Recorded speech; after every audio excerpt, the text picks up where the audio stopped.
প্রকৃত মুসলিম যার হাতের দ্বারা আর মুখের দ্বারা মুসলমানেরা নিরাপত্তা পায়। আপনি কেমন মুসলমান? আপনার হাতের দ্বারা আর মুখের দ্বারা মুসলমানেরা শান্তিতে থাকে না, আর আতঙ্কে থাকে। এখানে ইয়াদি মানে এই হাত শুধু না, ক্ষমতার হাত, কথা বলেন, আইনের হাত, টাকা পয়সার হাত, প্রভাব প্রতিপত্তির হাত, এই হাত হতে পারে। এক একটা শব্দের প্রায় 33টার উপরে অর্থ আছে, সর্বনিম্ন 33টা উপরে 99টা। যেখানে যেই শব্দটা খাটবে অ্যাপ্রোপ্রিয়েট হবে, ওইটা ওই জায়গায় আপনাকে লাগানো লাগবে। এই জন্য তাফসীর করতে গেলে এক শব্দের একাধিক অর্থ আপনার জানা থাকতে হয়, না একটা শব্দের একটা অর্থ জেনে যদি শুরু করতে চান আপনি উলটপালট করে ফেলবেন। কোরআনে কারিমে আল্লাহ দরবা দিয়েছেন, দরবা মানে মারা। দরবা মানে কি?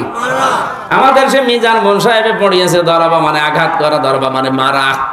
অথচ তাফসীরের ভাষায় 33টার উপরে শব্দ আছে।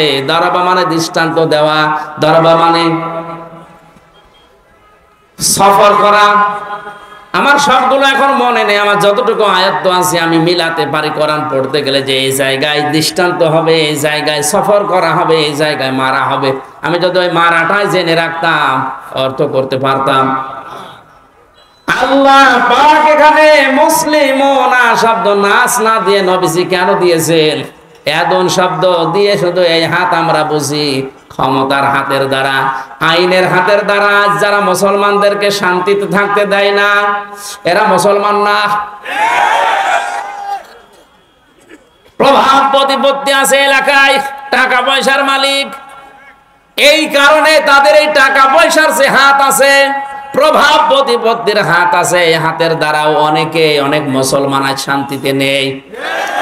অনেক মুসলমানের প্রভাব প্রতিপত্তি আছে, জোর করে মসজিদের সভাপতি হয়ে বসে আছে, না দিলে আবার রাগ করে। এটা একটু বেশি হয়ে গেল না? মসজিদের সভাপতি হওয়ার জন্য কমপক্ষে 5টা গুণ লাগে। কয়টা? না ভাই, আমার এই ওয়াজ করার দরকার নেই। অনেক সভাপতি শেষে বলবো দরকার নেই, আমি ছেড়ে দিলাম, তোর চা লাগা যা। আপনি ছেড়ে দিলে অসুবিধা নেই। এখন যারা সংসদ সদস্য কয়েকদিন আগে থেকে আওয়াজ তুলেছে, বাংলাদেশেও কলকাতার মমতার মতো এই দেশে ইমাম আর মুয়াজ্জিনদের সরকারি ভাবে বেতন দেওয়া লাগবে। এই দাবির পক্ষে আমাদের এই সংসদ সদস্য যিনি পিরোজপুরের, উনি বলেছে, তার পক্ষে আছে না?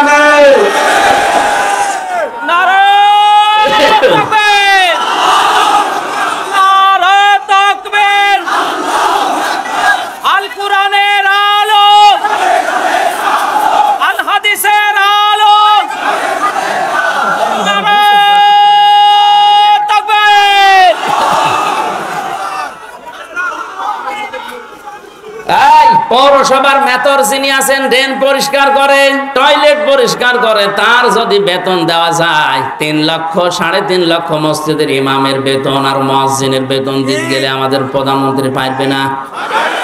564টা মডেল মসজিদ বানিয়েছে, এখানে যদি বেতন দিতে পারে ইমাম মুয়াজ্জিনের, 3.5 লাখ মসজিদের ইমাম মুয়াজ্জিনের বেতনও দিতে পারবে। সে কলিজা তার আছে, কথা বলছেন না? তার কলিজা না থাকলে 10.5 লাখ 12 লাখের উপরে তাকান কত মানুষকে আশ্রয় দিয়েছে। চীন এত বড় রাষ্ট্র, একটা মানুষও নেয়নি। কথা বলছে না কেন? আর সমালোচনা আলোচনা তার বিরুদ্ধে পক্ষে বিপক্ষে আছে, কিন্তু তার কয়েকটা কাজ কিন্তু খুব ভালো। বিশেষ করে একটি খামার একটি বাড়ি, এই প্রকল্পের মাধ্যমে অনেকে আজ একটা কর্মজীবন পেয়েছে, একটা মাথা গোজার ঠাঁই পেয়েছে। প্রধানমন্ত্রীর জীবনে কিছুই যদি আল্লাহর ভালো না লাগে, এই কাজটা ভালো হবে, কারণ এটা কোরআনে কারিমের সূরা মুদ্দাসসির থেকে নেওয়া। আলাম নাকুন নুতি'মুল মিসকিন, হে নবী আপনি মিসকিনদেরকে খাবার দেবেন, যারা দেয় না তারা মুসলমান দাবি করলেও জাহান্নামে যাবে। সুতরাং শুধু নিজে খেয়ে পরে বাঁচবেন, এতিম মিসকিন অসহায় মানুষের খবর রাখবেন না, আপনি জান্নাতে যেতে পারেন না। উনি হয়তো এই আয়াত থেকে এই শিক্ষাটা নেওয়ার জন্য একটি খামার একটি বাড়ি প্রকল্প চালু করেছিল। আর দুর্নীতি হয়েছে, হয়তো অনেকে একটি খামার একটি বাড়ি বানাতে গিয়ে মাসের বদলে রড দিয়েছে, আমরা জানি। কিন্তু কাজ তো করেছে। যারা দায়িত্ব পেয়েছিল ওরা 2 নাম্বারই করলে উনি ওখানে ঢাকা থেকে করবে কি? সুতরাং এই কাজটা যেন আল্লাহ কবুল করেন। লক্ষ লক্ষ মানুষের মাথা গোজার মতো একটা ঠাঁই হয়েছে, একটা কর্মসংস্থান তৈরি হয়েছে। জোরে বলেন সুবহানাল্লাহ। আমি কিন্তু শিক্ষা দেওয়ার জন্য যে জায়গায় ছিলাম ওখানে ফিরে যাচ্ছি। যে মানুষগুলো কাউকে মুসলমানদের বিরুদ্ধে ষড়যন্ত্রে লাগিয়ে দেয়, এই লোকটা আর মুসলমান থাকে না, ঈমান ভেঙে যায়। 9 নম্বরে কাউকে যদি কেউ ইসলামের ঊর্ধ্বে মনে করে, ওর ঈমান নষ্ট হয়ে যায়। আমি এই শব্দটা আর বলবো না। কাউকে আপনি ইসলামের ঊর্ধ্বে মনে করতে পারবেন না, এমনকি নবীজিও না। কারণ নবীজি ইসলামের প্রচারক ছিলেন, ইসলামের খাদেম ছিলেন। বিশ্ব নবীকে যখন পাথর দিয়ে দিয়ে মেরে মেরে রক্তাক্ত করে ফেলে রাখতো, জিবরাইল এসে পাথরগুলো সরিয়ে বড় একটা পাথরের ওকে বলতেন তোলা হয়ে যাও। তোলার মতো নরম করে ওখানে যখন শুয়ে দিতেন, জিবরাইলকে নবীজি বলে ভাই আমার কি কাজ? নবীজিকে আল্লাহ শুনিয়েছেন ফেরেশতা বলে দাও যে দিনের জন্য নবীকে পাঠিয়েছি ওই দিনের জন্য মার খেয়েছে। সকাল বেলা থেকে মুহাম্মদ রাসূলুল্লাহর ওই দিনের প্রচার করাই কাজ। তাহলে দিনের মর্যাদা কত বেশি ইসলামের। এজন্য ইসলামের ঊর্ধ্বে কাউকে মনে করা যাবে না, সে যেই হোক। কথা বুঝতেছেন?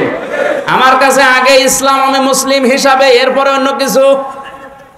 10 নম্বরে ইসলামের কোন বিধানকে যারা ঘৃণা করে, এটা সূরা সেজদার 22 নম্বর আয়াতের ব্যাখ্যায় পাবেন। তাহলে আমি বলছিলাম দুনিয়াতে অনেক কিছু আছে যেগুলো করলে হয় না, ভেঙে নষ্ট হয়ে যায়। এই পৃথিবীতে শয়তানের যে বন্ধু, এই বন্ধু কিন্তু ভেঙে যায়।